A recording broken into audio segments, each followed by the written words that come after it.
karning manok na nilagyan ng Mang Tomas. Pwede natin gawin yan. Tara, samahan mo ako. Magluto tayo ng chicken in Mang Tomas sauce. Simulan natin ating pagluluto.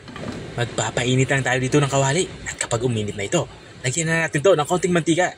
At kapag uminit na ang ating inilagay na mantika, magsimulan na tayong mag-isa. Unang inilalagay ko nga dito, itong ating sibuyas na pula. Susundan ko naman ito, nitong ating dinikdik na bawang.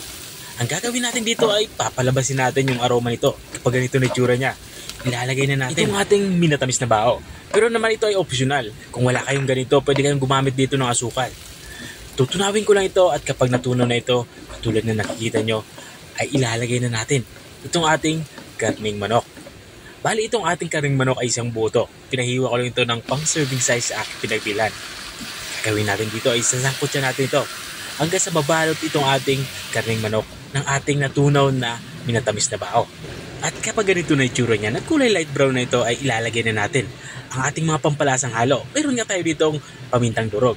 At mayroon din tayo ditong kaunting soy sauce. Kaunting soy sauce lang, pampakulay lang. At dito naman sa part nito, ilalagay na natin itong ating Mang Tomas. Kalahating bote ng Mang Tomas yung aking inihahalo dito. Tapos kung may lagay itong Mang Tomas, ay haluin ko lang ito para pantay-pantay naman yung lasa ng ating nilulutong ulam. At para naman sa ating aromatics, maglalagay ako dito ng dahon ng laurel. 5 dahon ng laurel yung aking inilagay. Pwede na yan.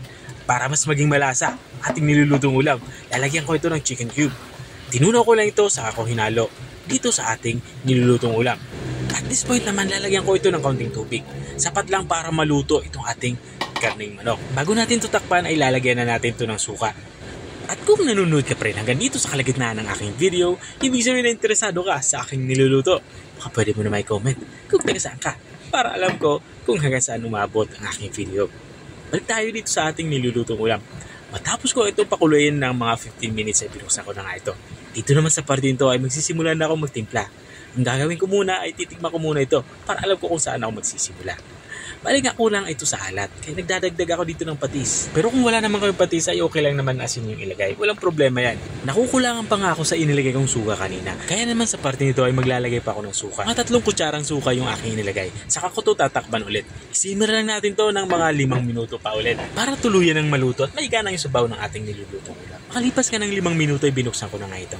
Dito naman sa parte nito ay itong luto na nga. Itong ating ulam pananghalian. Pwede na natin itong i-serve. Ito na nga yung ating chicken in Mang Tomas sauce. Kung nakarating ka hanggang dito sa dulo ng aking video, maraming salamat sa panunood. At kung nagustuhan mo naman yung bago nating recipe ibinahagi, baka pwede mo naman ito i-share. Siya. Hanggang dito na lang ako. Kita-kita ulit sa mga susunod kong mga videos. Paalam!